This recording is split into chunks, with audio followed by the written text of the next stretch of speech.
Netaji Subhash university থেকে যে সমস্ত ছাত্রছাত্রী 2025 জানুয়ারি সেশনে ভর্তি হয়েছে অত্যন্ত গুরুত্বপূর্ণ কিছু আপডেট তোমাদেরকে জানাবো। যেমন তোমাদের ক্লাস রিলেটেড, তোমাদের অফলাইন ক্লাস রিলেটেড, তোমাদের এক্সাম ফর্ম ফিল আপ, তোমাদের ফাইনাল এক্সাম, বা অনেকেই তোমরা প্রশ্ন করছিলে যে তোমাদের স্টাডি ম্যাটেরিয়ালস গুলো কবে থেকে স্টাডি সেন্টার থেকে দেবে বা তোমাদের হার্ড কপি এনরোলমেন্ট সার্টিফিকেট কবে দেবে। তো গুরুত্বপূর্ণ কিছু আপডেট তোমাদেরকে এই ভিডিওতে জানাবো।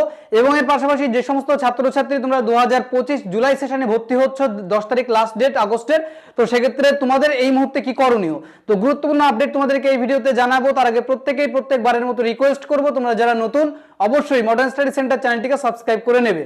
তো সর্বপ্রথমে যে সমস্ত ছাত্রছাত্রী তোমরা জুলাই 2025 সেশনে ভর্তি হয়েছো, তোমাদের জন্য গুরুত্বপূর্ণ আপডেট জানাবো। সেটা হচ্ছে তোমরা যারা ভর্তি হচ্ছ, তোমরা অনেকেই প্রশ্ন করছো যে ভর্তি হওয়ার পরে আমাদের কি করণীয়। তো তোমাদেরকে বলবো যে যারা ভর্তি হয়ে যে গেছো, তোমাদের কিন্তু ভর্তি প্রক্রিয়া এখনো পর্যন্ত কমপ্লিট হয়নি। কি কারণে কমপ্লিট হয়নি? কারণ ভর্তি হওয়ার পরে প্রত্যেককেই কিন্তু ডিবিআইডি সাবমিট করতে হবে। শুধুমাত্র ডিবিআইডি নয়, ডিবিআইডি এবং তার সাথে কিন্তু অ্যান্টি র্যাগিং রেফারেন্স আইডি তোমাদের কিন্তু সাবমিট করতে হবে। কিভাবে করতে হবে? তোমাদের পেমেন্ট করার পরে দেখবে একটা ওই যে অ্যাডমিশন পোর্টাল আছে, অ্যাডমিশন পোর্টালে গিয়ে দেখবে তোমাদের কিন্তু ডিবিআইডি সাবমিট করার অপশন ওপেন হয়ে যাবে। তো তোমাদের কি করতে হবে? ওই যে ডিবিআইডি সাবমিশনের পোর্টাল ওপেন হয়ে যাবে, সেখানে তোমাদের ওপেন করে তোমাদের কিন্তু যে এবিসি আইডি দিয়ে ডিবিআইডি ক্রিয়েট করতে হবে এবং তোমাদের কিন্তু একটা anti ragging reference ID create করতে হবে।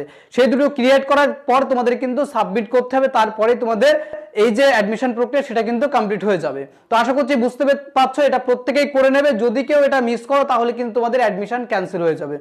দ্বিতীয়ত গুরুত্বপূর্ণ বিষয়, যারা পিজি 2025 জানুয়ারি সেশনে ভর্তি হয়েছিল, তোমরা অনেকেই প্রশ্ন করছিলে যে তোমাদের ক্লাস রিলেটেড বা তোমাদের অফলাইন ক্লাস রিলেটেড আপডেটগুলো তোমরা কিভাবে পাবে।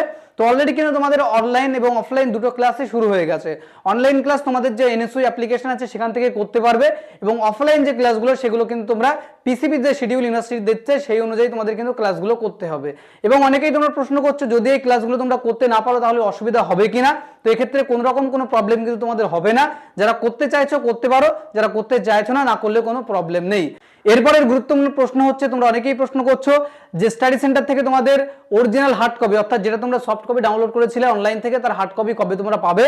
এবং বিশেষ করে যারা স্টাডি ম্যাটেরিয়ালসগুলো খুঁজছো তোমরা অফলাইন থেকে, অর্থাৎ স্টাডি সেন্টার থেকে কিভাবে স্টাডি ম্যাটেরিয়ালগুলো কালেক্ট করবে। তো প্রত্যেকেই জানিয়ে রাখবো, বেশিরভাগ কলেজে কিন্তু এটা দেওয়া শুরু হয়ে গেছে। তোমরা প্রত্যেকেই নিজের কলেজে খোঁজ নিয়ে দেখবে, এগুলো কিন্তু দেওয়া শুরু হয়ে গেছে। তোমরা প্রত্যেকেই কলেজ থেকে কালেক্ট করে নেবে।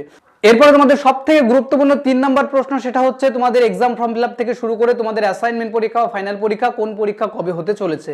এ সম্পর্কে তোমাদের বলবো, তোমাদের পরীক্ষা কিন্তু এই বছরে কোনোভাবেই হচ্ছে না। তোমাদের পরীক্ষা যদি হয় সেটা কিন্তু নেক্সট ইয়ারে হবে, অর্থাৎ 2026 সালে। 2025-এ কাদের পরীক্ষা হবে? যারা 2024-এ পিজি কোর্সে ভর্তি হয়েছিল প্রথম বর্ষ দ্বিতীয় বর্ষে পাঠরত, তাদের পরীক্ষা 2025-এর পুজোর পরে হবে। এবং তোমাদের যারা এই সেশনে ভর্তি হচ্ছে 2025 সেশনে, তোমাদের প্রত্যেকেরই পরীক্ষা কিন্তু 2026 সালে হবে। অবশ্যই সেটা আমরা আপডেট দিয়ে দেবো এবং তোমাদেরকে জানিয়ে রাখবো। এই রিলেটেড যদি তোমাদের কোনো রকম কোনো প্রশ্ন থাকে অবশ্যই তোমরা সেটা আমাদেরকে সরাসরি কল করে বা হোয়াটসঅ্যাপ করে জেনে নিতে পারবে। তো এই ছিল তোমাদের জন্য গুরুত্বপূর্ণ কিছু আপডেট। আশা করছি ভিডিওটি ভালো লেগেছে। যদি ভালো লেগে থাকে অবশ্যই লাইক করবে, চ্যানেলে যারা নতুন আছো অবশ্যই সাবস্ক্রাইব করে নেবে এই ধরনের গুরুত্বপূর্ণ এবং ইনফরমেটিভ ইনফরমেশনগুলো সবার আগে পেতে।